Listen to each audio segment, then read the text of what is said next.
निधिरधिष्ठानमप्रमत्तप्रतिष्ठितः स्कन्दस्कन्दधरो धुर्यो वरदो वायुवाहनः वासुदेवो बृहद्भानुरादिदेवः पुरन्दरः अशोकस्तारणस्तारः शूरः शौरिर्जनेश्वरः अनुकूलः शतावर्तः पद्मी पद्मनिभेक्षणः पद्मनाभोरविन्दाक्षः पद्मगर्भः शरीरभृत् महर्धिर्वृद्धो वृद्धात्मा महाक्षो गरुडध्वजः अतुलः शरभो भीमः समयज्ञो हविर्हरिः सर्वलक्षणलक्षण्यो लक्ष्मीवान् समितिञ्जयः विक्षरो रोहितो मार्गो हेतुर्दामोदरः सः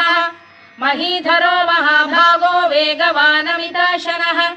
उद्भवः क्षोभणो देवः श्रीगर्भः परमेश्वरः करणं कारणं कर्ता विकर्ता गहनो गुहः